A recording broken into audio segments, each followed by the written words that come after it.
The world is saved.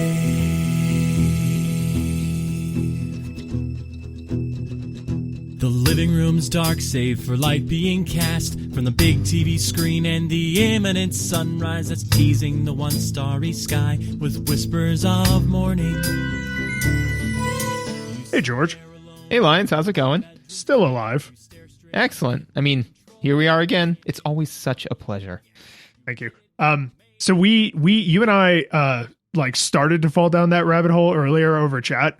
And I already put in my notes, this is the obvious opening joke that, I have to do. I'm not contractually obligated to this, when we review, Disney games, but, it still kind of feels like an expectation. And I was like, oh, no, we're going to be tempted to do the whole song. So I was like, wait. The one and only way to cut that off is to tell this story, because now if we go back to doing the whole song, it'll be like an Ouroboros of irony.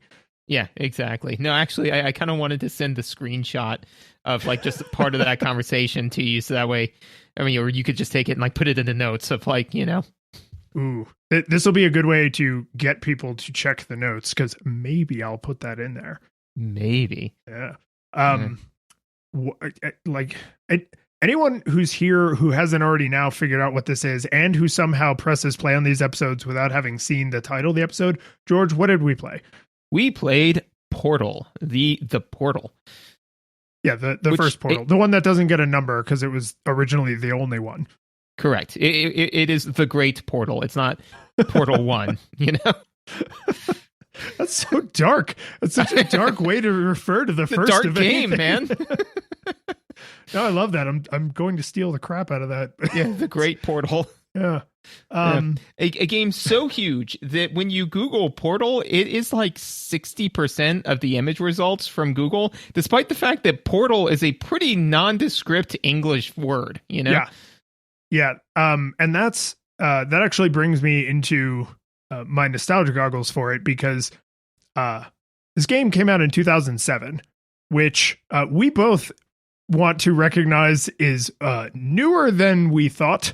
And we're not now bringing games this new into our library just yet. But I say that to say this is actually relevant to my nostalgia experience, because when this game was new, it became so meme-ified so fast, and I didn't have the hardware to play it on at the time. So I thought that it was an older game that I had just missed. I was like, oh, this is an older PC game that I just never got to play because I didn't have a gaming PC. And then when they released the Orange Box for the PS3, that was how I got to play Portal originally. But that was only a year or two after it came out on PC. I thought oh man, I finally get to play Portal. But the truth was I was only 12 to 18 months late to the party. So 2007. Yeah, because I literally approached you and said, so what's our cutoff exactly for this? Because, if we're saying 2007's a nostalgia game, I got some 2003 titles that I want to throw into the ring. And then you said, yeah, I didn't know this came out in 2007, little cringe emoji. And I was like, yeah, okay. So my nostalgia experience is weird, which is that originally I played this game on a friend's computer, at one point, because they were honestly, they said, a nicer version of you're a science nerd, you'll love this. And they were nice. Right, but for the wrong reasons. But the thing that that was not my first exposure to this game. My first exposure to this game was in Rock Band. Yeah. Yeah, because the song came up, the Still Alive, right? And so, sitting there playing this nice little, guitar, song, and people singing, I was like, what the hell song is this? And I think you said oh, it's from a video game, it's from Portal. And I was like, what even? I've never heard of it. It's weird. It's yeah, apparently you make portals and, I was like, all right, whatever. And then I played the game maybe 6 months or a year later. I was like, oh, this game's awesome at the time. But is it still awesome? That's the question. Yeah. And that was part of what made playing it the first time a little scary, right? Is it got popular so fast, and like the memes and the song and the cake references and everything, that like when I finally sat down to play it, I was like, I've never played Half-Life. This is in the Half-Life universe. Like, are all the jokes going to be ruined because I came in with the jokes? Like, that kind of sucked, right? Because that was like right at the early days of like social media, when it was really easy for total strangers to ruin a thing for you, right? Napoleon Dynamite for me, man. I can't deal with that, because just everyone was like, it's the best thing ever, and was just quoting it nonstop. And then I watched half an hour of it, and I'm like, I'm good. I've seen it. You've done a play-by-play reenaction of it for me. So yeah, no, absolutely. It was frightening to run that risk. And I will be honest, one of my own personal biases is when people are like, you have to imbibe this thing, whatever it is, food, media, whatever, it will change your life. My inherent response is, I like my life. I don't want it to change that drastically. And so I really, it has a hard backfire effect on me. And I will like, it's difficult when somebody says like, this thing is like the best thing ever, for me to then agree with them. Like, I did not play Pokemon for several years after it came out. I didn't like Rent, the musical Rent, for many years, because everybody was like, oh my god, it's the best thing ever. I just recently started liking Hamilton. Like this bias that I have has prevented me from taking in things that would be truly enjoyable to me earlier, because people inadvertently ruined them. So I was really worried about that with this, because everybody was saying, oh, Portal, it was Portal. Although I will say that that's not, the fact that you will circle back just means you need to create enough space that you feel like you can ingest it on your own terms, which is not right. Because if you were just belligerent, and if you were like, yeah, my friend recommended Pokemon to me and I went to my grave having never even learned what a Pokemon was, right? Like that's probably not healthy. Yeah, no, it's more so like when I sit down at the dinner table and somebody picks up a meal and grabs me by the back of the head and starts trying to shove it down my throat. I like bat them away, but then, later on, after everyone's gone to bed, I will shyly return to the table and like eat the food on my own and say, oh no, this is tasty. I do like this. I just didn't like the way I was being forced to eat it. Yeah, which I think is, again, not entirely unreasonable. People need to let people enjoy things like on their own terms. Agreed. Speaking of not forcing people to do things, let's force people to do things. Ooh. Yeah, we're going to show a little bit. If you like what we're doing, that we're not forcing you to do, you're here of your own volition, goddammit. Well, except that guy behind you, but yeah, how is Mike doing, by the way? He knows what he did. Shut up, Mike. So if you want to support what is apparently rapidly devolved into a hostage situation, you can shout us out on social media. You can leave a review on Apple Podcasts. Links for those things in the show notes. Just personal recommendations are honestly always my favorite, when someone's just like, hey, I like this thing. You might like this thing. Don't do what George was just talking about. Like, maybe just suggest it and don't be like weird about it. But those do, even if it takes 3 or 4 years, those people eventually come back around, and maybe they'll like what we're doing. If you want to go a little bit above and beyond that, the podcast reviews are helpful, but you can also like give us money, which helps us run the show and buy copies of Portal for George's brand new gaming computer, which is why we're finally able to review Portal. Woo! Oh yeah. Yeah. So if you want to do that, you can support us on Patreon. And everybody who supports us on Patreon gets the after show, even if you're just at the $1 level. But if you go up to higher tiers, you get other stuff, including your name shouted out on the show. So we want to give a special thanks to first our 8-bit classics, Yarno, a curiosity core, also known as the fluid catalytic cracking unit that made shoes for orphans, Jason, an intelligence core who knows that 2 + 2 is 10, and base 4, I'm fine, John, a morality core, which they obtained after flooding the enrichment center with a deadly neurotoxin to stop them from flooding the enrichment center with a deadly neurotoxin. And Kevin, keeper of the Aperture Science weighted companion cube, which would rather die in a fire than burden you. And our 16-bit heroes, Michael, wielder of the Aperture Science high energy pellet known to cause vaporization. And Jacob, Subject name here must be the pride of subject hometown here. Our full 3D supporter, David. Wielder of the Aperture Science handheld portal device, which is more valuable than all the organs and combined income in subject hometown here. It's just going to be a whole episode of that. Yep. So, visuals, I guess, is that what we're supposed to be doing now? Yeah, I guess. I don't know. This is what happens when I have more time on my hands. No, this is great. I'm looking forward to the show eventually becoming like more thanks than show. Because when I was going through and doing them, I was like, originally I was just going to be like, oh, I'm just going to pick the cores and then maybe the companion cube. And then I was one short, so I started looking through GLaDOS quotes, and I was like, oh, I can attribute a quote to each of these things, and here we are. Visuals, yeah. So the visuals, for the sake of visuals, are incredibly sterile, right?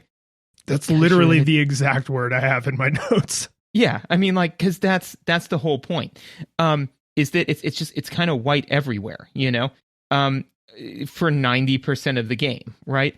Where it is not that, it's done specifically to raise dissonance, right? So everything's white and it's completely sterile for like the first third of the game, and then you get your first kind of little taste of something behind the curtain, and it's super not white. It's like this yellow tinged madman scrawling across the wall, and you can't portal onto anything, and you're like, I don't like this, you know? But yeah, it's everything about the visuals of this game are done for a reason. And I think it's because they knew that if they're going to be doing this incredibly mentally intense mechanical thing, they cannot be cluttering up the visuals, right?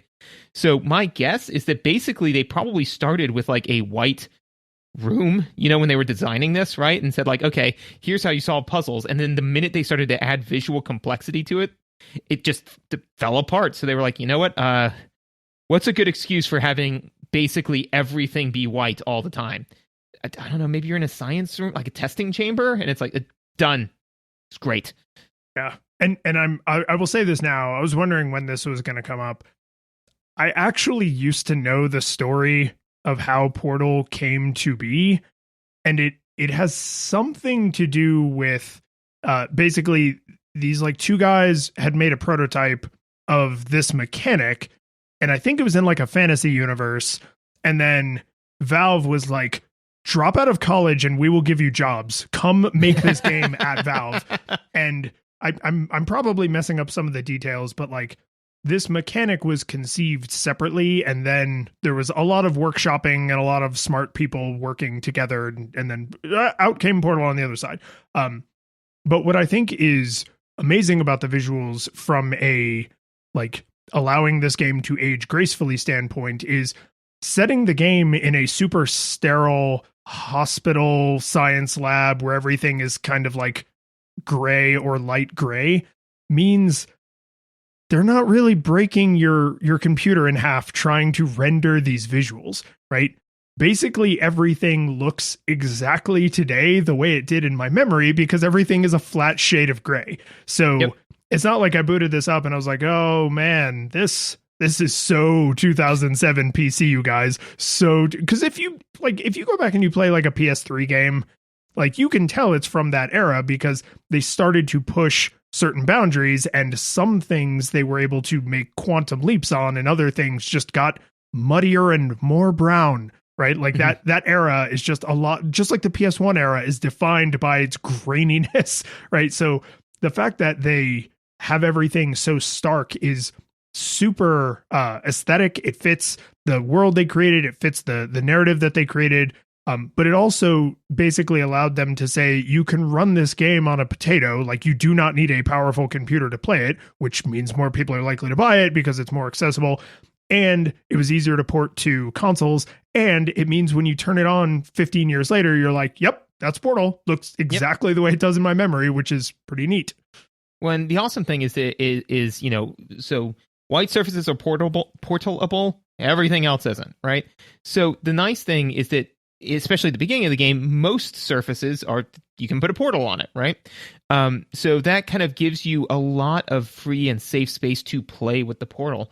But also, too, is then it basically means that every room is like 90% negative space, right?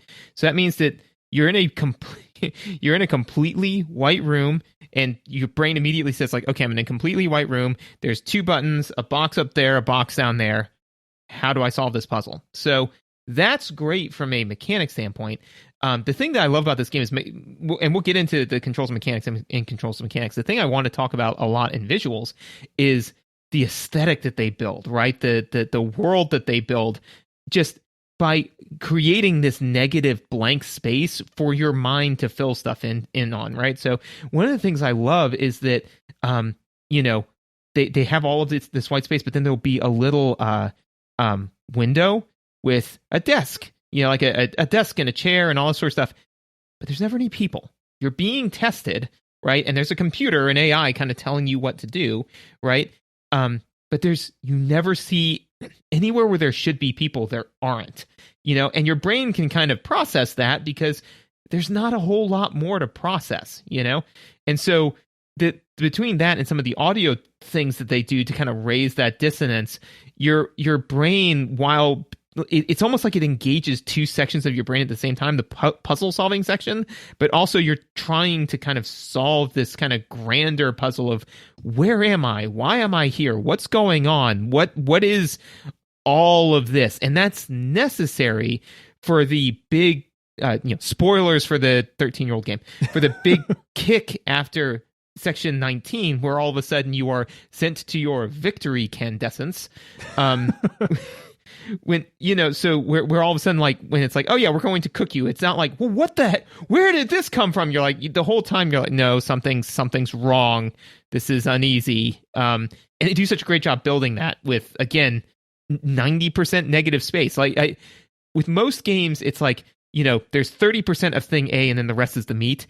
Everything about this game is 90% of it is nothing, is the thing that most games would throw away in the first 10 minutes. That's what 90% of this game is, right? Like, most of the times people are like, oh yeah, I guess you have to have some open or negative space, but really we're interested in like the stuff. How much stuff can we fit in here, right? Like, how many lightsabers can we put in the prequels, right? Like that kind of thing, right?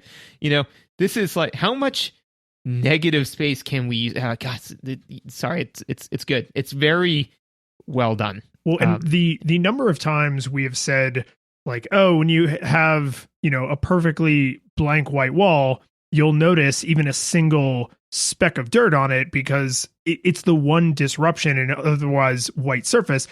And yes, that's true. And you can actually do that on purpose because, as you said, when you get outside the lab or outside the testing facility, everything is like kind of yellow and grungy because you're in like the factory behind it. And so throughout the first 19 chambers, there are small sections where you can see onto the other side of the walls, and then eventually where you can even get onto the other side of the walls to the little spaces where the Rat Man had been hiding and kind of like living in the facility. And those are really easy to spot because behind the wall is like yellow and grungy and gross. So you have this like stark, it's kind of an off gray, right? But this stark like white testing room. And if there's even just that one little crack in the wall where the Rat Man was, it jumps out at you and screams like, hey, come over here and inspect this, because it's this like little sliver of yellow light in an otherwise completely featureless room. And it's just like, oh, if you do this on purpose, that's what this looks like, right? This is people who like minimalist art, where it's like, oh, this is just a blank canvas except for like this one squiggle. And it's like, right, but what do you see when you look at that one squiggle? And it's like, well, obviously there's a tree in front of some mountains. And it's like, right, yes, that's my point, is because of where the squiggle is and because of how it's shaped, you were able to see the tree and the mountains. Because of where that tiny little column of yellow light is, you're like, oh my God, there was a person living in there. And look, there's crap scrawled all over the walls. And oh my, there was a whole life in here, right? And you suddenly just start filling that space, all just from that room is gray, this room is yellow. Like that's that color, that hue shift is doing an incredible amount of lift and like succeeds handily. Well, and 100% cosign on all that, but also too is that, so if you have a completely white wall, right, but then off in the corner there's a small yellow light, right, and you go, oh, what's that? And then you like go and you kind of search it out. And you're like, oh man, look, I found all this information. What does this mean? Maybe it means this. Maybe you feel like you figured it out. There's not like any like, hey, Mega Man, there's a big yellow beam over there. Let's kill you. You know, it's not that, right? You know, it's not the game beating it over your head saying like, ooh, now this thing's going to happen. You feel like you found it on your own. And it's I think one of the reasons why this resonates so much with me is that it's you know, like the Tao Te Ching basically kind of says like, if, you know, in more words than this, but you know, a good leader is one that when he leads his group to where they need to go, the group says, look at what we accomplished, right? And that's what this game does, is this game is leading you by the nose all the time, and never once does it feel that you're being pointed here or told to do this or told to do that. But the game is just, everything about it is pulling you in a certain direction. One of the things that I thought was like also really clever is that everything about this game is diegetic, right? You know, so like when you enter into a stage, instead of all of a sudden it come up and saying, you know, here are the 5 things you need to do in this stage, like here are your 5 accomplishments. No, what do they have? They have a sign. They have a sign at the beginning of every level that says what the hazards are and what are the things you're going to be interacting with. If there are turrets on that level, there's a thing. Because there would be a sign. It's a testing chamber. You need to know, you know, but because I'm being tested on, I need to know, you know? So like when you walk in, you just say, oh, okay, so these are the things that they're expecting of me in this chamber. And then eventually, because they really, the game does, and this is somewhat in visuals, it's kind of hard to decouple from mechanics, but they are doggedly consistent on what they will ask you to do and what they won't ask you to do. You know, so once you're used to seeing certain things, you know that they won't ask you. For example, they will never, ever, ever ask you to portal onto a surface, walk halfway through the portal, and then portal onto something else, right? Yeah. If that's what you're trying to do in order to make whatever it is that you've gotten into your head work, you're doing it wrong. You know, and there's a handful of other things where you're like, maybe I can edge the game's, you know, physics engine. It's like, no. The game's physics engine can do things 1 to 10, and it will only ever ask for you to do 1 through 5 because that's how far they feel that they can push you and still have all the victories feel fair. So say all that to say that everything is diegetic and that the signs that they have before each level are brilliant. They're brilliant, and it's another example of it. This is such a chicken and egg. Like, I'm sure the story is out there. This game has probably been covered to death. And after we are done, I will eventually go look this up because I'm super curious. But it's so easy to make an argument for, well, these visuals followed the mechanic. They came up with this mechanic, and then they said, these are the visuals that will best support this mechanic. Or to believe that they had thought of this, because this is part of the Half-Life universe, right? So like this universe already existed, and this is taking place like somewhat concurrently with other events in the Half-Life universe. So it is believable that like these visuals and this kind of aesthetic sort of already existed. And then they were like, oh, what are some things we could do in that space, right? Like there was probably a lot of push and pull. I'm sure, I suspect the mechanics came first. But there's a lot of push and pull between like, okay, so that means we need these visuals, which means we need to tweak the mechanic in this way, which means we need this visual or actually a lack of visual to support this, right? And kind of go back and forth. A thing you get with all of the diegeticness that is, I think they walked a very fine line, but I think they nailed it, is there are like digital clocks. There's radios, like physical radios in universe that you can pick up and like see how they're tuned and listen to the music and stuff on them. And there's these big signs that are obviously backlit and the gigantic, ridiculous buttons. Like there are some things that I could imagine a person looking at and saying, oh, well, that puts this at such and such a time in history. But no, I don't think it actually does. I think one of the triumphs of the visual design of the testing facility and what you see like outside of it, like once you get into the catacombs, the game, backstage, once you get out of the tutorial. Yeah, basically. The thing that they did was they made everything like super minimalist in the sense that it makes it impossible to date things.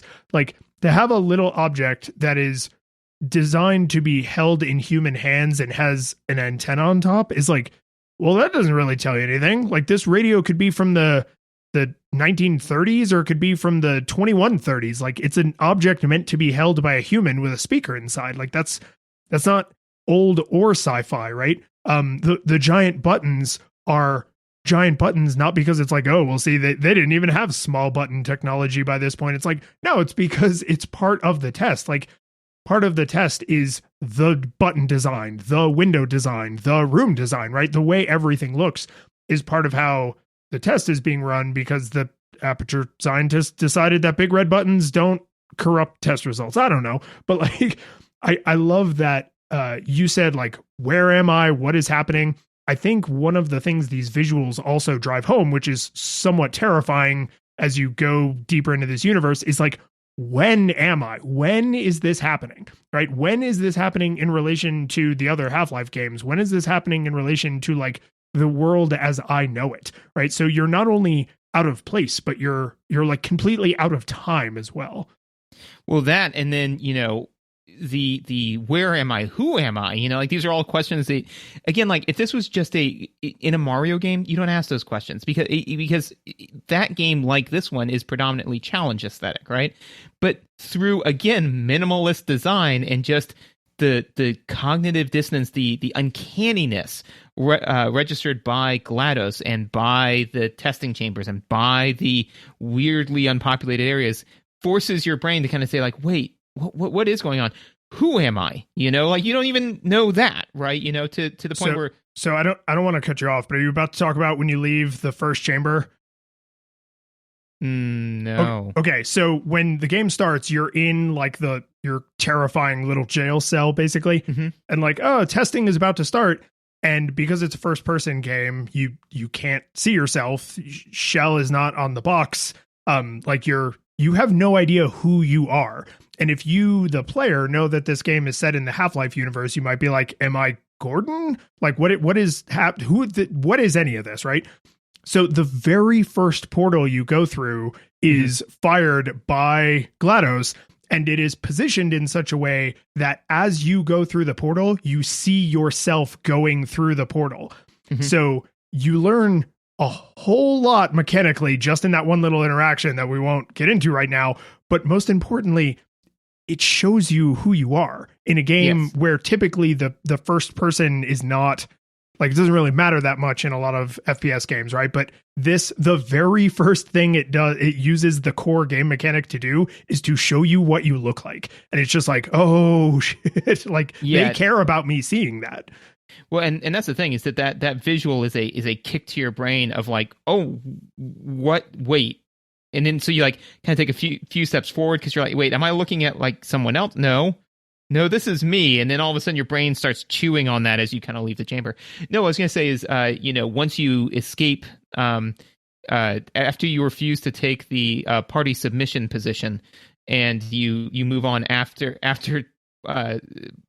chamber 19, one of the things that GLaDOS throws at you is, you know, you're not a good person, right? Good people don't end up here.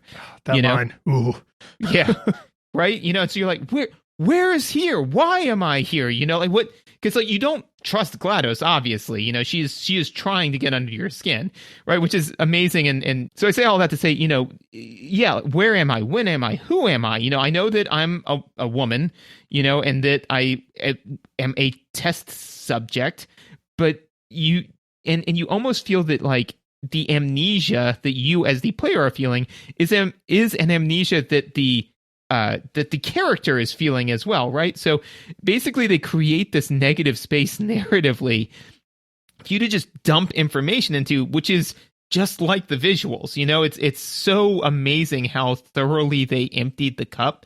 But then so it's almost like the Prestige. It's like a magic trick where they say, you know, all we're going to do is we're just going to hand people empty cups, and they're all going to walk up to the soda fountain machine, and we're going to do it for 100 people. And at the end, you know, Penn and Teller reveal that everyone got Dr. Pepper, you know, and it's like, But they could have picked anything. It's like they could have, but everyone made this same choice. And it's like, how did you do that? It's like, how did you do that? How did you make it so that way you painted the room in nothing and everyone went in the same direction? You created no backstory, no narrative, but yet and everyone suddenly cares so deeply about this narrative. It's really impressive.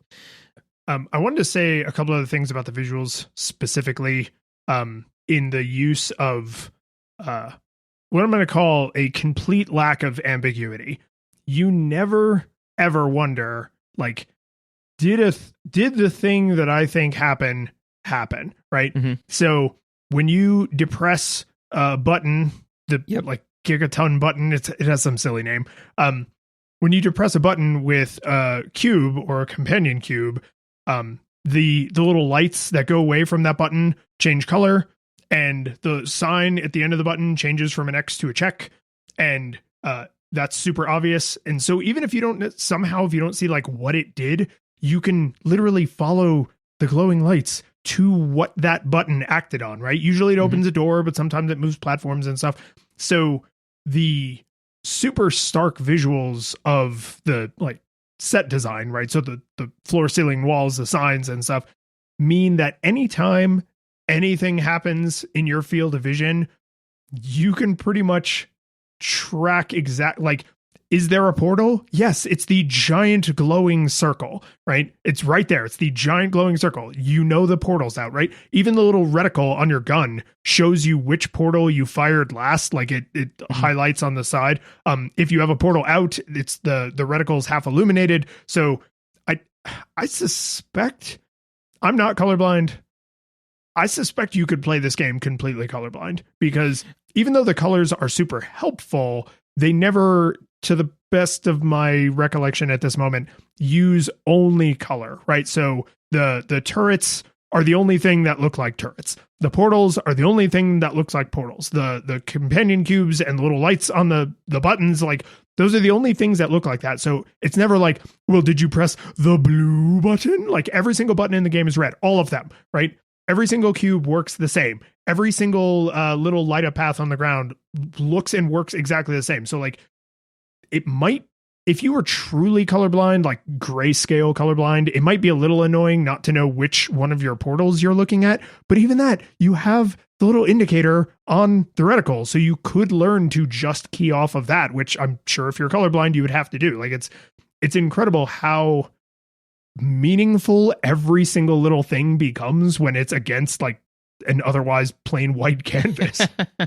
No, agreed 100%. And not only that, but every time that you do a thing, if you do it again, it does the thing again, you know? And I have this in visuals because it is a very visual thing, which is that like, so for example, when you push a button to generate a cube, right? It generates a cube.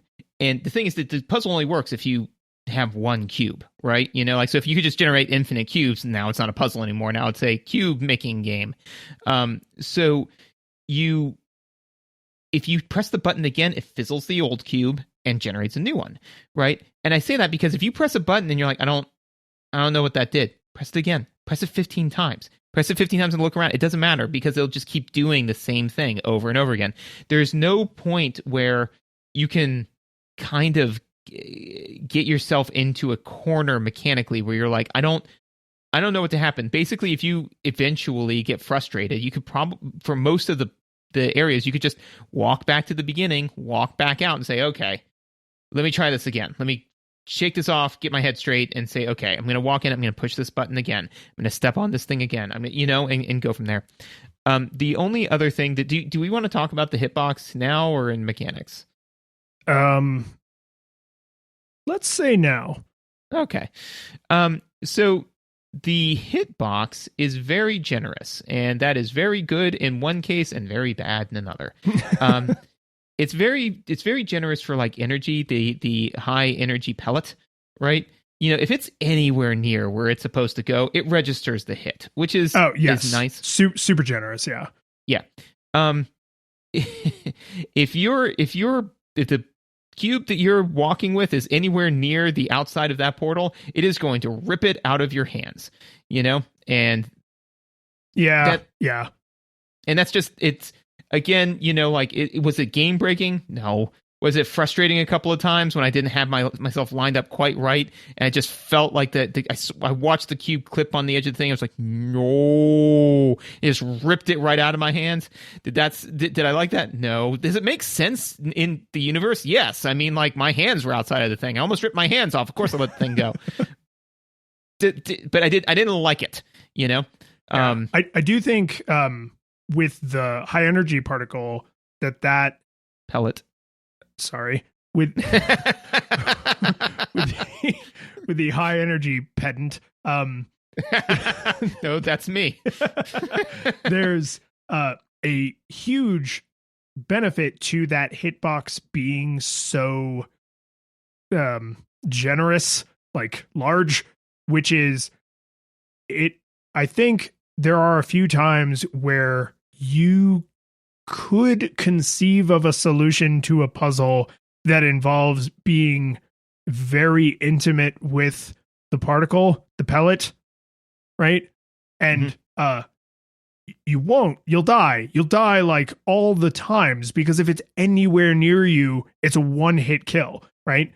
And so I think that the visual of like, oh, I don't know, it was only kind of close to me, reinforces the mechanic of that's not how you do this, right? Like, because if it looked like, oh, maybe if I was just a little bit faster down this hallway, or maybe if I duck it the last second, or maybe if I, turn my body super sharply, it'll like just go whizzing past me. And it's like, no, we're going to make it look like we're going to kill you, even if it doesn't look like it should have hit you, so that you like separate those things in your mind. Like, take this visual of catastrophic failure, even when you think you should have succeeded, and internalize that as, don't try to solve the puzzle this way. So like, right.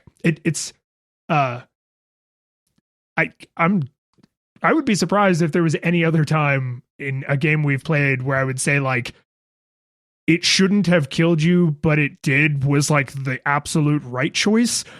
Like, whereas here I would say like, yes, even though it looks like I ducked under it or I stepped to the side of it, it hit me and it one hit killed me. But like, that feedback is, I think, the right feedback in this situation. The only other thing I have for visuals, which is kind of I know we're probably running long for visuals, but it's a little meatier thing, is there's in stage 18, I can say it is by far the worst when it happens. But when you fall through the portal, when you have to reorient yourself based off of where up and down is. Oh, is that the uppy downy platforms? Yeah. Yeah. That room, man, when you nail that room, you feel like such a champion. And when you get stuck there, you're like, I know what to do. I just can't do it. Well, and what's worse is that I don't get motion sick, but I know if a game is making me a little motion sick, that it's bad, because I don't deal with that. Literally, I was playing this game and it was right before bedtime, and Megan said, maybe don't give the kids motion sickness before they go to bed, like, because she was watching it and was like, I can't even stare at this, right? So I say all of that to say that there would be, and I get the idea, and again, the mechanic was brand new, like to us, like thinking with portals is old hat now. It's like, how could they have screwed this up? But back in the day, it was completely new. So, but the idea of it's like, okay, if your feet go down in the portal and they know from the level design that you're going to then need to pop up and reorient yourself, just automatically reorient me the minute that I touch the portal. That's the call, because the time it takes the game to forcibly reorient you is really, really dizzying, and it's just problematic. But that being said, it's an issue very, very rarely. Yeah, they make you go through portals and continue your momentum a lot. They don't make you go through portals and have to deal with disorientation, like literal disorientation, like upside down, terribly often. And there are even a few times where it's like, if you came out of this portal upside down, you may have kind of made a mistake, right? Like, maybe you still landed on the correct platform, but if you came skidding in on your neck and shoulders, like that was probably not what they intended. Well, and also too, in stage 18 is the only time when it like matters. So most of the time, if you're flying out of a portal, you put a portal to a high place, which means that the bottom of the portal is oriented down. And more likely than not, if you're walking through a portal, you're just going to portal and walk through it, which means that the bottom is oriented down. So that means you're down, you know? There were definitely a few times when that was not the case, but also too, the end to that was I then hit where I was going and was done, right? So I didn't have to it didn't matter how I was reorienting in space. I just waited until my movement stopped, and then I was done, right? It's only in stage 18 where they say, no, that's not going to be the case. You need to reorient yourself in midair and then portal, where all of a sudden you become very much so aware of how your relationship to the universe is maintained when you go through portals, and how that can be problematic, especially when you're trying to do momentum conservation. Oh, by the way, real fun final side note is this game did cause for me to attempt to explain to my 6-year-old what momentum is. Sounds like that test was not successful. It's momentum is one of those things that once you've been on the Earth for a while, you kind of have a feel for what it is already. If you don't have a feel for it, having some 36-year-old mathematician, saying like, well, it's momentum is your mass times your velocity. It's like, well, what's any of those things? It's like, that doesn't help. Yeah. Two last things for visuals for me. One is, I was thinking about motion sickness when I was playing, but then I promptly forgot because I luckily do not get motion sickness. So I sort of spaced out on it. But the other thing is that made me Google Portal VR, and there is a VR mod. It's not official, but there is like a Portal-like game that's you can play in VR. That might make me motion sick. That we might actually have to draw the line there, because everybody gets motion sick. The question is just at what point, like how disoriented you have to be. But that would probably make me puke. The thing I wanted to actually say about the game is, I think it's important to mention the dark gray non-portalable walls that start to get introduced in the later puzzles. Probably in like the second half. Because not only are they super visually distinct, right? Where it's like, oh, these are super dark. I cannot portal onto that surface. But now, instead of being in like a rectangular solid space, you're thinking about like each wall is like a solid plane. And then it's broken up into this topography of portable surfaces and non-portable surfaces. And because it's literally black and white, right? It's like you have white walls that are helpful and you have black walls that you can't use to solve puzzles. And looking at the world that way is how they start to drip out hints about some of the later puzzles. It's like, oh, well, how would I get way up there? There's nothing I can portal onto. And it's like, right, the only portalable wall that's up at that altitude is way the hell over there, which means you're going to have to come out of that wall with a crap load of momentum to eject you all the way over to that platform you want to land onto, right? Whereas if more of the wall was portalable, it would probably make the puzzle harder, but it would also like rob it of some of the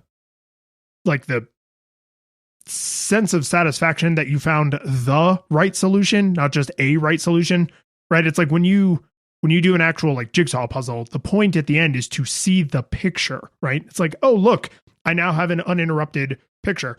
There are multiple ways you can do some of the levels in Portal, but like the visual design is such that they're like, there is a right answer, right? So like, no matter how stumped you are, the game doesn't just stop here. And you can tell that there's some place you can shoot a portal onto that maybe you haven't yet, right? Or there's a button you still haven't pressed. You don't even know what that button does, right? It's a bright red button over there. Don't you want to go press it? Bright red button. So like, I just love that little use of color to either draw your attention, like this is the thing I need to go seek out or interact with, or in the case of like the green muck water that kills you, or like the dark gray walls that you can't portal onto, it's like, okay, those are things I want to stay away from, or that can't help me. Well, and to your point, one of the things that somebody said to me a while ago about auditors, but I think is true about this game as well, is because there are a lot of different ways. I mean, even like in the early rooms, there are different ways to solve the puzzle. Ultimately, it's like I got to get these 2 blocks onto these 2 buttons, right? But you could do it in 4 portals, or you could do it in like 16 portals, But ultimately, like it's going to get to the same place, which is that the game designers. But then to also come back to your point, right, where it's like, but if you're trying to, like matrix dodge around the energy pellet, or if you're trying to do anything weird, it's like, no, that's not the way to solve this puzzle, and we'll punish you for it, right? GLaDOS will punish you for that. So is that the game makes sure that every solution is a colored pencil, right? So they may make their mark a little bit differently, and it may be a different shade, and may look a little bit different, but they're all colored pencils. They're not crayons, they're not markers, they're not, scrawled in like hand etchings. It's none of that, right? So that to me is kind of to your point, right? Where it's like the visuals kind of funnel you into, are you a colored pencil? Because if you're not, then we're not going to let you pass. But if you did it, I mean, like with the turrets, oh, well, I grabbed a turret and then like, ran behind one and like knocked it out, or I portaled onto a wall and then portaled directly underneath the turret and just giggled.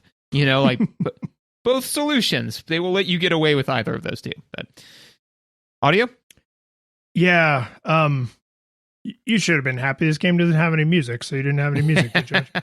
That's too. Like right when you wake up, it goes. Yeah, it's like a little kind of samba cover of Still Alive. Yeah, so for me, I did love the audio. I actually have 4 audio notes, which is way more audio notes than I normally have. Yeah, dude, take it away. Yeah, man, because like it's like, oh, well, there was no music. It's like, so of course I have tons of audio notes. See, this is it. You need the negative space to project the song in your heart onto. Exactly. So GLaDOS. So first of all, the game is constantly giving you the tutorial, right, through a big giant data dump, right, which normally would be awful, except that it's all steeped in GLaDOS's character, which is delightful. So GLaDOS is constantly talking to you, but what she's delivering is 2 things. One is actually how to play the game, right? So it says. You congratulations, you have just learned how momentum is lost through portals, or more specifically how it is not, or how it's impacted by portals, so speedy thing goes in, speedy thing comes out, stuff like that, right? She says things like that and you're like, huh, neat,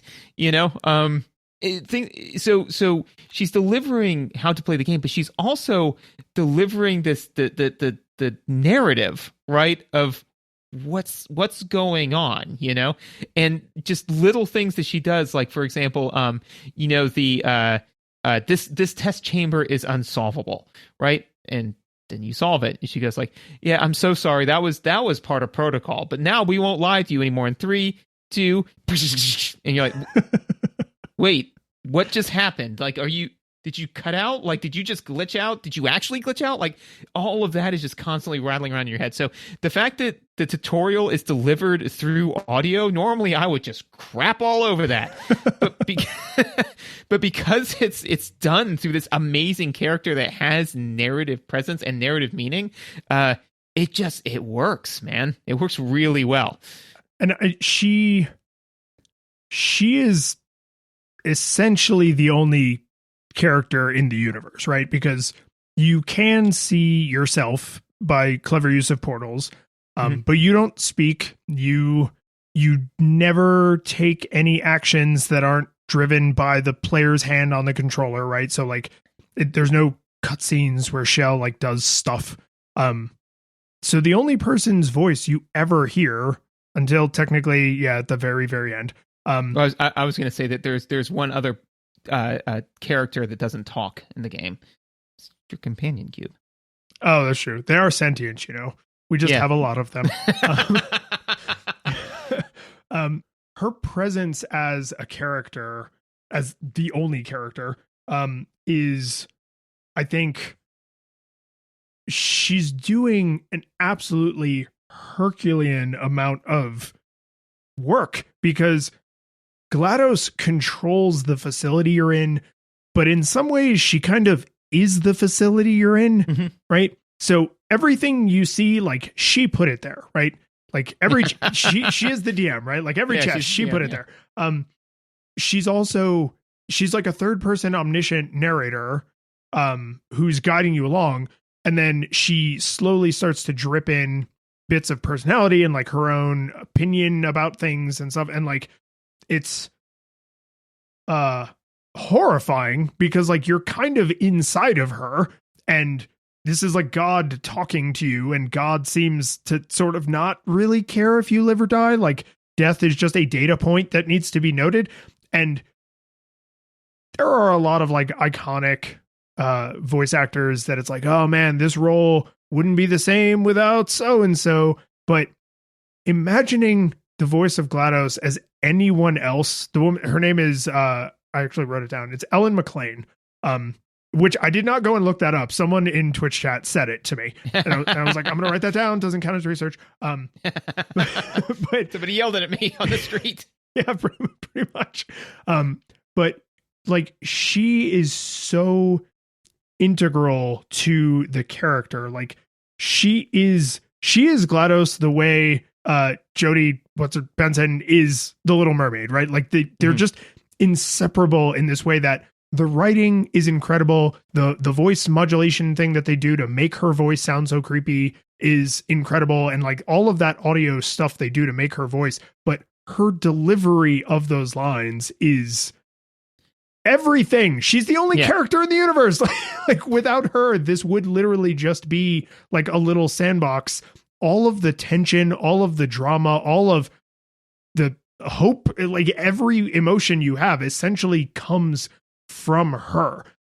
There's one other piece of music that I can think of in the game, because there's lots of like ambient noise and stuff, but there's one piece of music, and it's at the very end when she tells you like, okay, like we're done with you now, don't worry, the portal gun can handle temperatures up to like 4,000 degrees. There's like a very bit of tense, you in the face. Yeah, there's like a very bit of tense kind of like little electronica music, and that's like, if it's not literally the only time other than the songs that are the Still Live song played on the radio, it's one of the only times, and which just makes it even more terrifying because her voice goes away and then the music comes in it's like the dawning horror, right? It's essentially supposed to be like a ringing in your ears, but then very notably after that, her voice is not cool and calculating anymore because you are no longer experiment and scientist. Like that's not your relationship with her anymore. You are now a threat.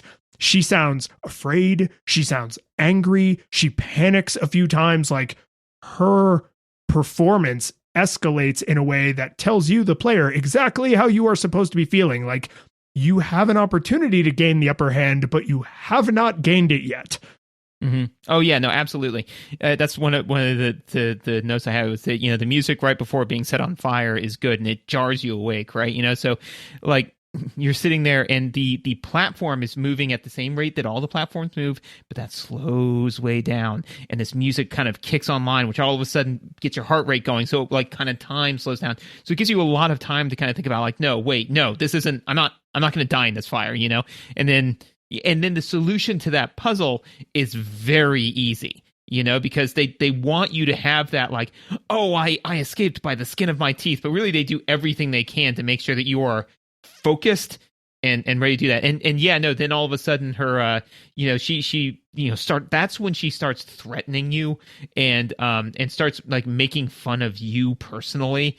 That when she says things like, oh, you're going the wrong way, or, that's when she delivers the line, you're not a good person. Good people don't end up here. She's trying to do everything that she can to, get you to kind of break down and assume the party submission position.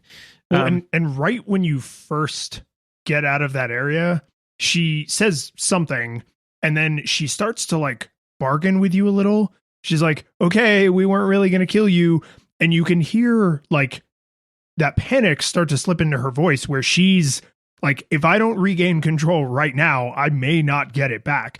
And then I think she only does this a couple of times, but like the turrets have she also voices the turrets, and they have kind of a cuter. It's like a little. It's pitched up a little bit. Still there? Yes, that exactly. So they. When they lose sight of you, they call out and they're like, "Are you still there?" They say hello, but it's kind of like it's like a creepy childlike inquisitiveness because they're trying to shoot you. But when you first break out after Chamber 19, and she first starts to realize that she's losing control, one of the most haunting lines of dialogue to me in the entire game is she just goes, "Hello," and it's like. There's this moment where it's like, that's not fair to her. I should have just died in the fire because she's terrified of losing track of you coming and killing her, of her being alone. Like she is completely lost. And for all of that emotion to be communicated in 5 little letters and a question mark, it's just like, oh man, I'm pretty sure they don't do Oscars for video game performances, but geez. Well, and also too, I think that she the voice actress that did this did 2 things really, really well, and I think that's conveyed in the writing and in the delivery, which is that when you're in the test chambers, she's thinking about things very clinically, and you said like this, she's third person omniscient, and she is to a degree, but she is kind of telling everything from her point of view, right? So I think to me the line that really hammers that home is basically, if failing this test will result in an unsatisfactory mark on your report, followed by death.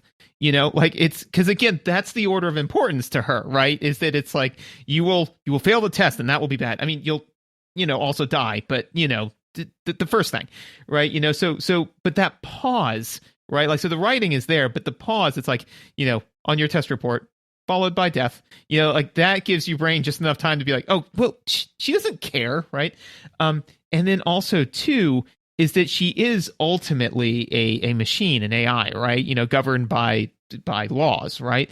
So when you literally rip a piece of her personality off and throw it into the fire, right? And she's like, oh, I just realized what that thing you just did. That's like the fact that her voice like drops and is less modulated, and all of a sudden you're like, in that moment, and I'm sure this is the emotion I want you to feel is you're like, did I do the right thing? I don't know if I should have thrown that thing. Maybe I should have gone back to the test chamber. I don't really want to play anymore. I'm gonna go play. Apparently, because when you blow the pieces off of her, they have like the little green, I don't know, you'd call it like tractor beam kind of thing on it. Yep. And the first piece that she drops that starts the fight when you destroy her, is it empathy core? It is the morality core. Morality core, that's it.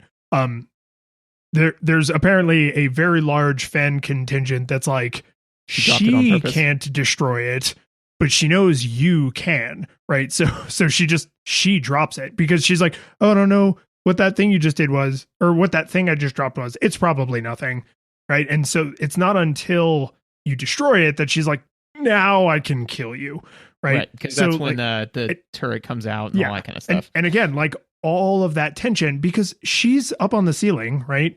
And the one turret comes out. Like visually, the boss fight with her is not particularly spectacular, but you're terrified all because of her voice acting, right? There is a little bit of music. There is the sound of like the gas streaming into the chamber, but like her change in tone, like you said, some of the modulation goes away and then it comes back when she like gets angry again. Like all of that performance is what makes that so tense. Like the battle itself is actually incredibly trivial mechanically, right? If you got to the final boss, you should be able to beat her based on everything you learned in the puzzle chambers, but you could very easily make a bunch of mistakes because she is threatening you in that terrifying way she speaks the entire time, right? So like you're on edge completely because of this like soft woman's voice telling you she's going to like blow you up with a missile. The final so the 2 final notes I have is, one is that when you are in the test chambers, right, and this will be the final note on the amazingness that is GLaDOS's voice, is that she will like they'll duck her out from time to time, right? Like just, and again, is that everything so pristine and so well kept, especially in the first few test chambers, right? But then all of a sudden, the fact that the enrichment centers, like AI voice is occasionally dropping out and modulated and weird, it kind of makes it makes it feel like it's run down. And now it starts to make all of the visuals look like a facade, which they are, So I thought that was very well done. Also, there's a sound effect for walking through vents. I just thought that was kind of a nice touch. Yeah. Yeah. I mean, like you said, there's basically you and GLaDOS. There's the sound that it makes when you portal. There's the sound that it makes when you hit the ground, like when you're and like moving at terminal velocity, and when you hit the ground, and vents, because you climb through some vents. Well, and this is to be the other side of the coin to your visual note. All of with the exception of like some musical pieces, all of the audio in this game is diegetic UI, right? So when you press a button, the button makes a noise, the thing lighting up makes a noise, and the door opening or the platform moving makes a noise. The doors always make the same noise. The platforms always make the same noise, right? They kind of like wall, because they're on like the little thing. And so there are times in some of the bigger puzzle chambers where you may have your back to where the thing is that the button acts on. But if you can hear a door open, it opened a door. If you can hear a wall, then it made a platform move, right? When you the little particle pellet makes high energy pellet. Yes, the energy pellet, the high energy pellet. It bounces, off surfaces, which I forgot to mention in visuals. Not only does it leave a little scorch mark where it bounced, so that if you are having trouble figuring out where it's going to bounce, because it leaves a permanent scorch mark there.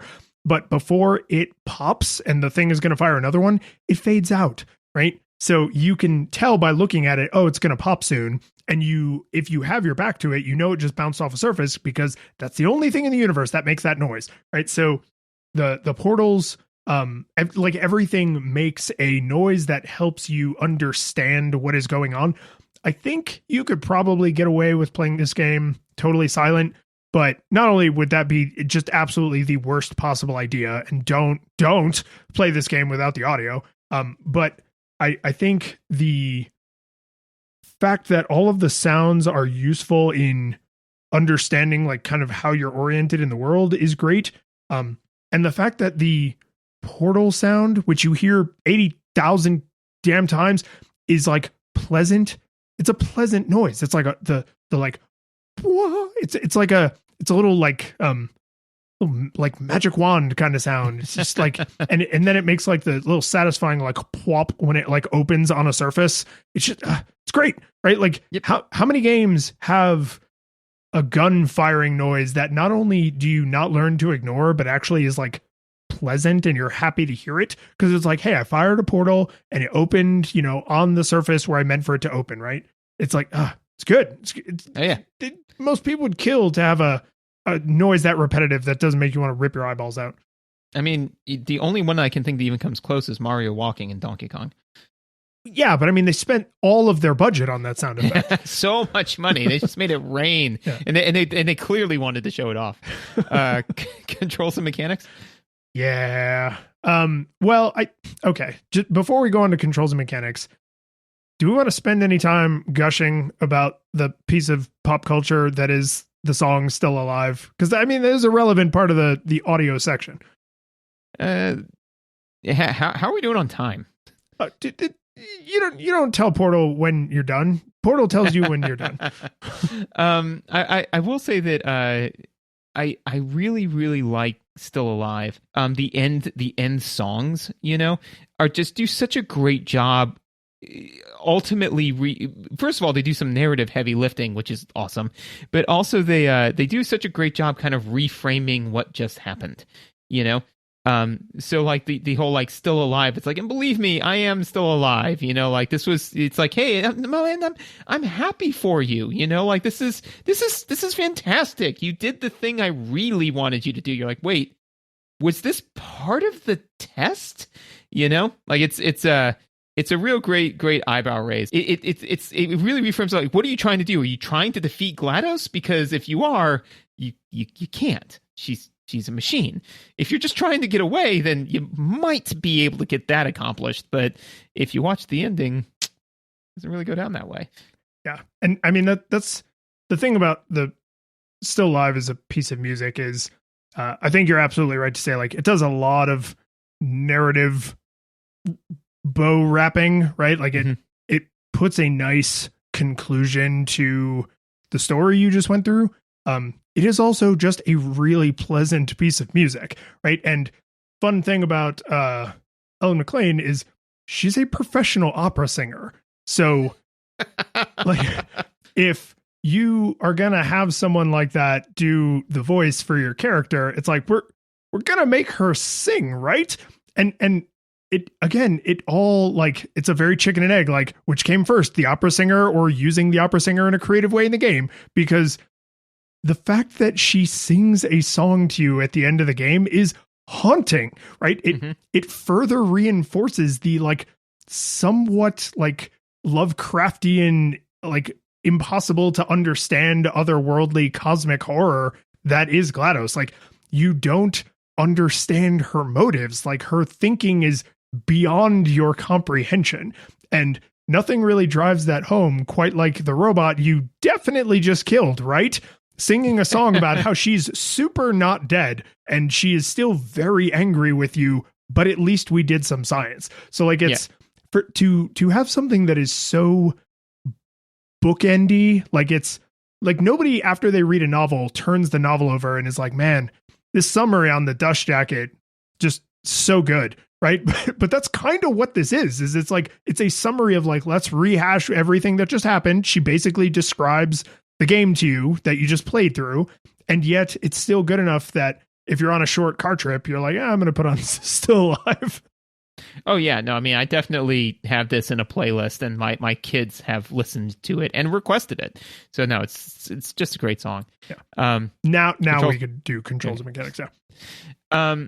So basically, and we've kind of mentioned this, so I'll kind of throw it away as kind of a dipping our toe into Controls and Mechanics, which is that the framing device of all of this being testing in a test chamber and all that kind of stuff, it does a lot of the heavy lifting of the fact that this game has to spend a lot of time teaching you. You know, like if these mechanics were parsed out to you in a normal game like this, it would have to be done very delicately for you to not feel patronized, right?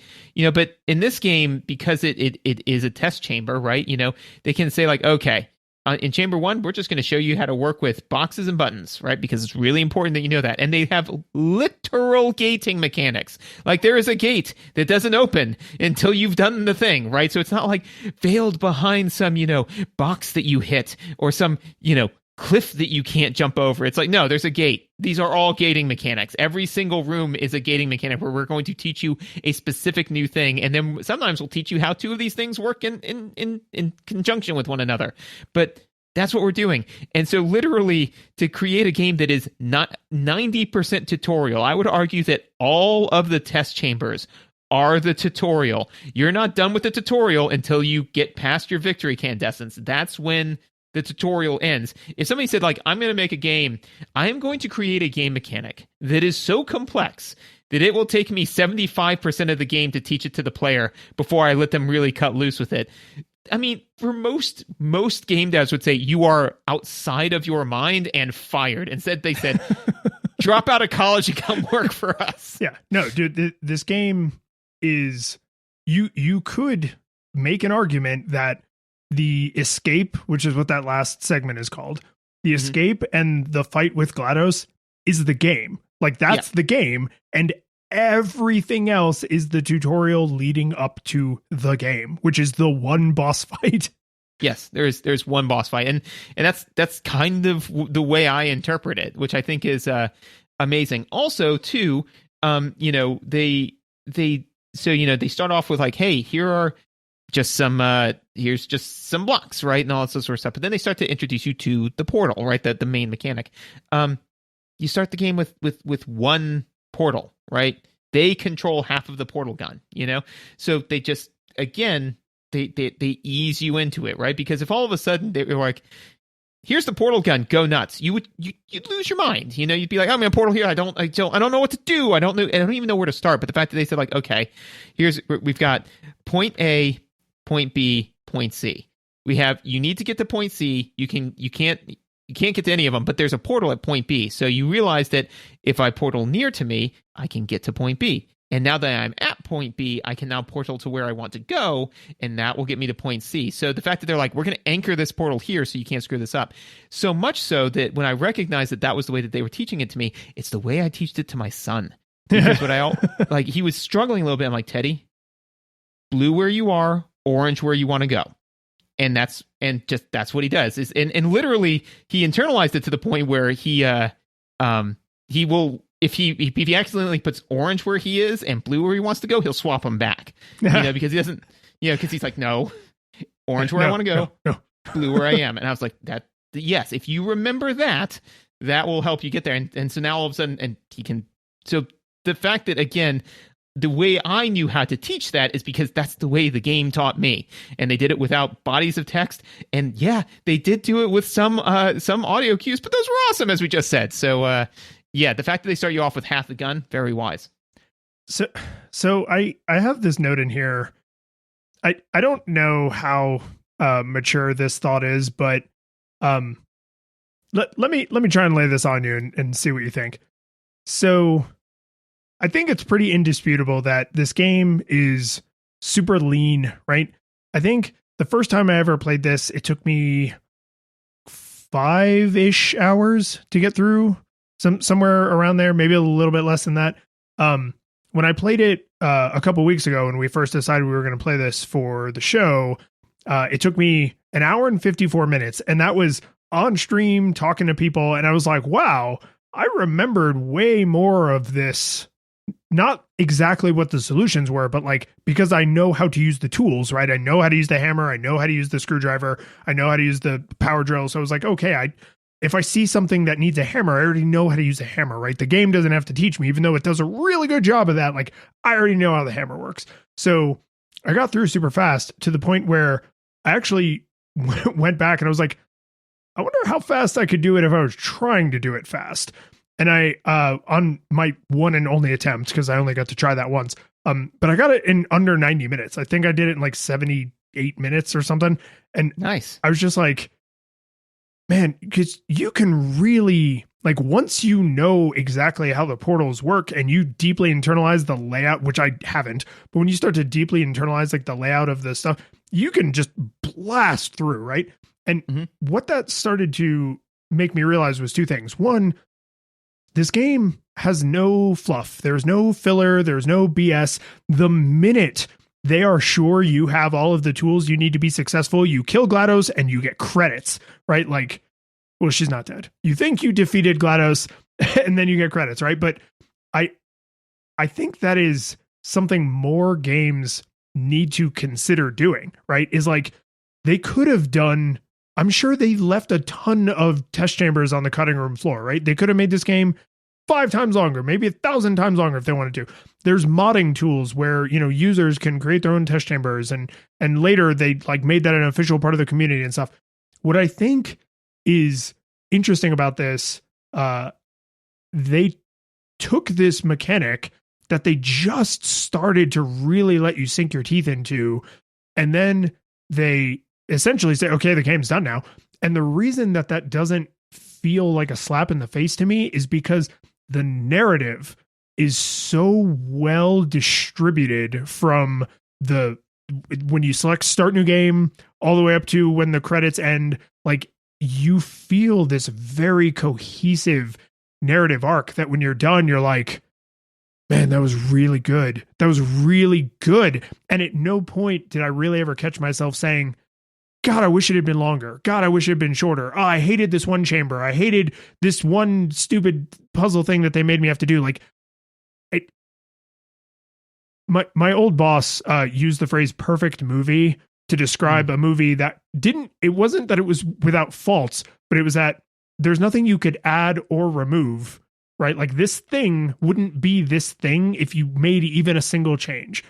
And like that is how the kind of jiving of the mechanics and the narrative feel to me. And what I realized is this game is a visual novel that's delivered as a first person shooter. Like you are 1000% in it because of GLaDOS and because of the story, right?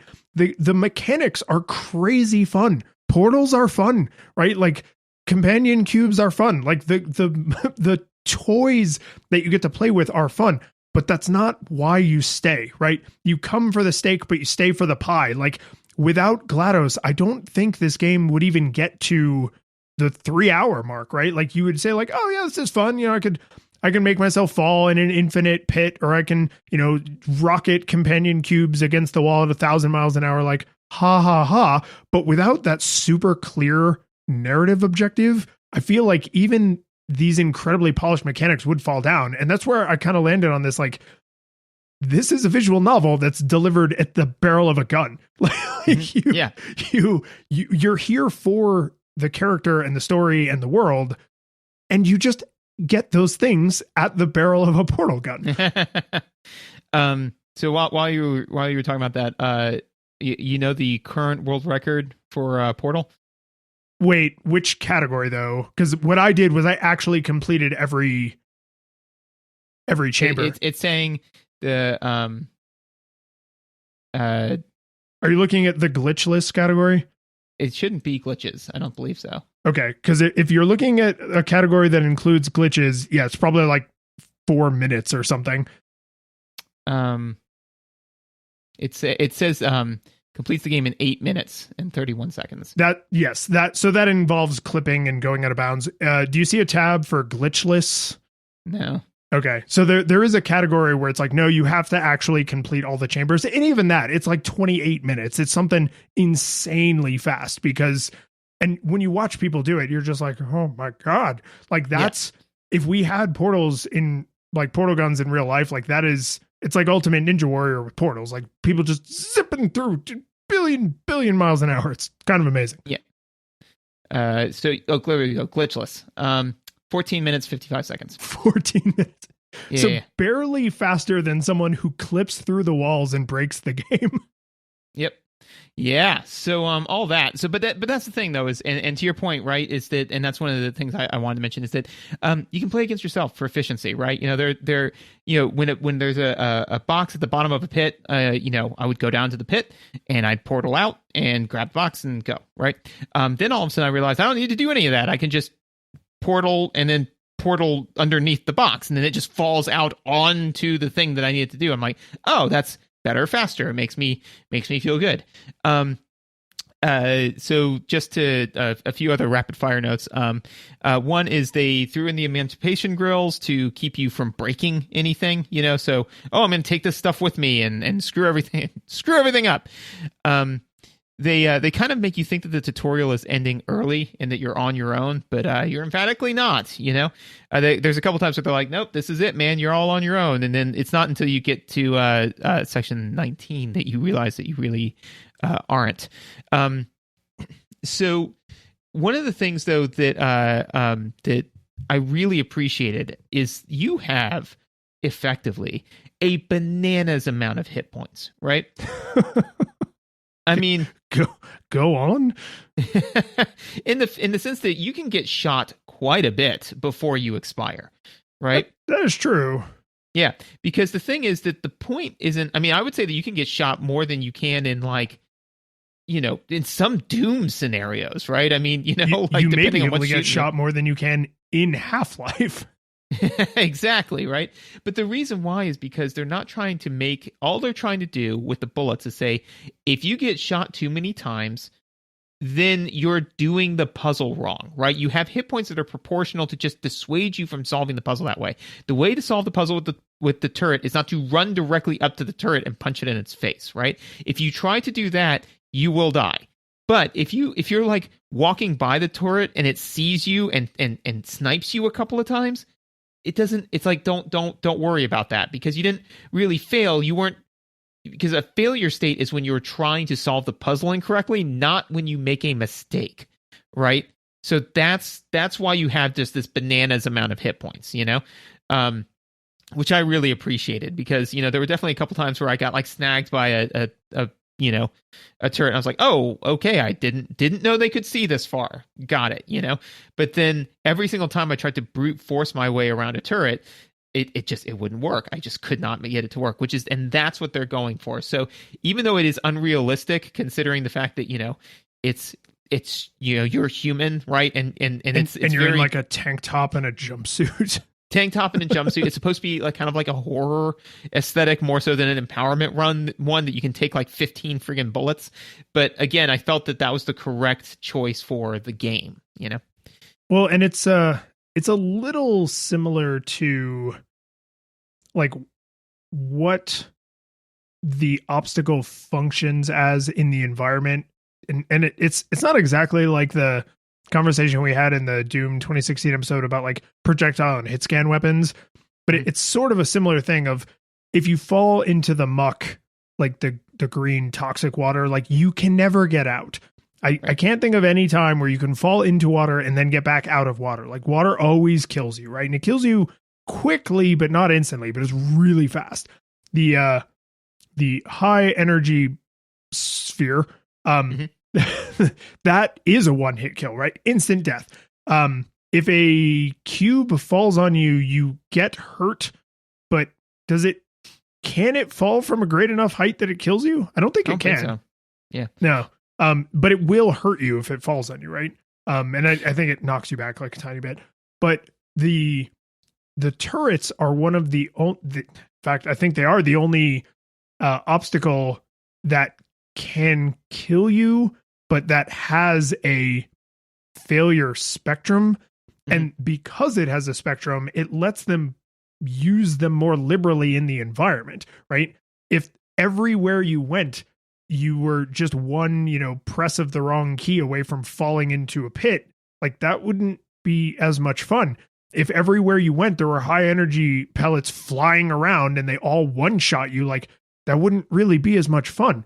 But they can be more liberal with the turrets because they don't one shot you, right? But they will always win. You can never stare down a turret. So they still have the ultimate steering effect that I think you're talking about, of like, you can't run down a turret. If it's firing at you, it will win. Always wins. Like, use your portal gun, you moron. But it lets them place them around the environment in ways that one hit kills would be frustrating. It wouldn't be satisfying, right? It would just feel like, oh, I have to do these 30 things perfectly in a row. Otherwise, I'm going to take one stray bullet and die. Like, that sucks, right?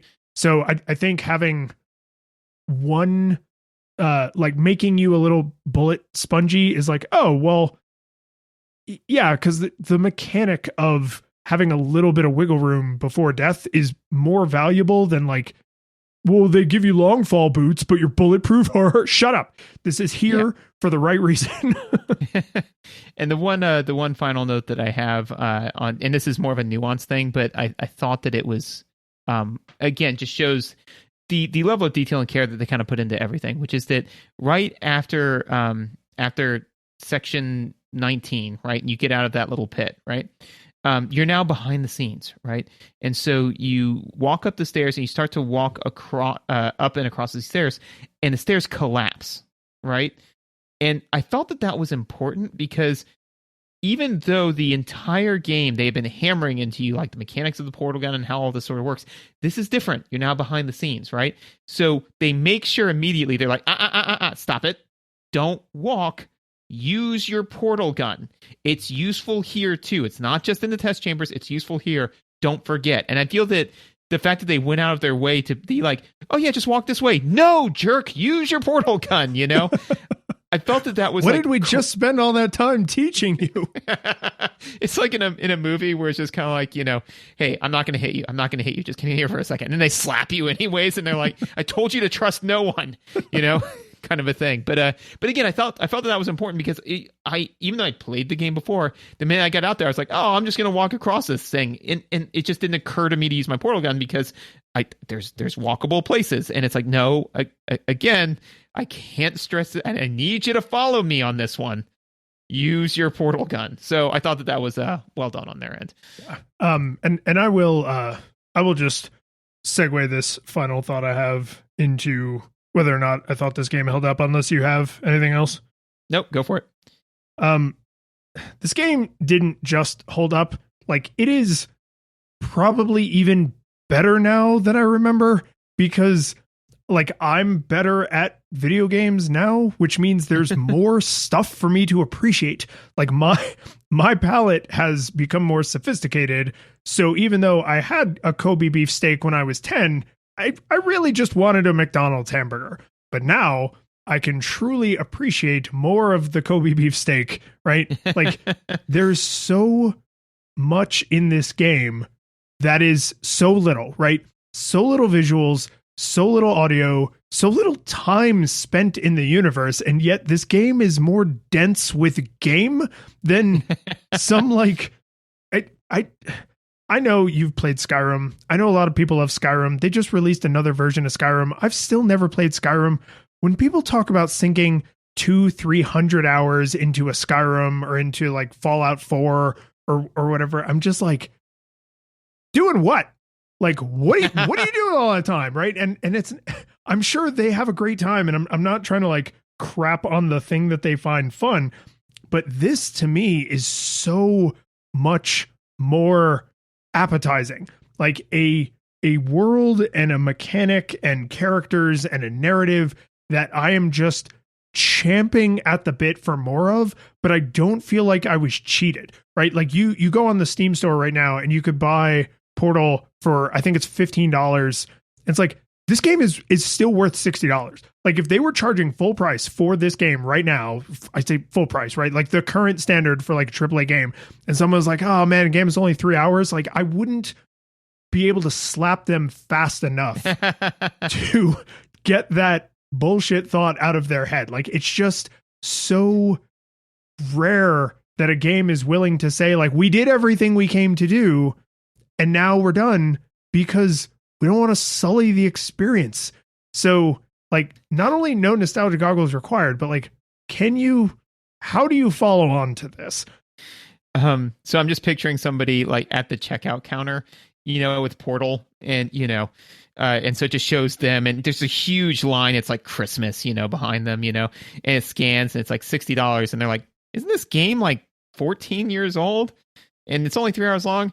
I don't know. And then you just hear like, ow, no, wait, ow. And they just like shows you just like clawing and like running over people to like try to slap this person. Yeah. It's like there's that clip online of the stupid neo-Nazi douchebag, and he's being interviewed, and then the dude just comes flying from off camera and just like haymakers him and then runs off down the street. Like, I would be that guy. I'm the Nazi puncher. Like, if you decry this game for being too short, if you say it's too hard, if you say you don't like the horror aesthetic or whatever, like that's totally fine, because those are taste things. Right. If you decry this game for being too short, I will come flying from off camera and knock you stupid. So obviously no nostalgia goggles required. This game is lawful good, but it's like a paragon, right? So I say that it's like Superman, or what we can kind of more aptly see in the MCU. It's like Captain America, in the sense that, Captain America is lawful good, and everybody's like, oh, well, that must mean that he's a stick in the mud, or he's that. But like everyone who's ever been around him, it's like, he's the best. Oh my God, you met Cap? You got to be around Cap. They're just excited. It's this game, there's a reason why it's so popular, and a reason why it's coined the phrase like, now you're thinking with portals, literally this game, it as far as, the best game I have ever played, I still contend, is The Last of Us. The main reason why is because it caused me to empathize with a decision that a character made that I never would have empathized with otherwise. So that game taught me how to empathize with another human, right? This game, though, taught me how to think about physics in a completely different fashion, and it did it not by making me feel like I was in school, but actually making me beg for more. And then they created Portal 2, where they made tons more. I played this game so hard that I am already playing Portal 2. I mean, like, we should review that next. Can we just do that? Like, can we just go do an episode on Portal 2? I mean, I've got the time. Let's do Portal 2 now. Portal 2? Portal 2.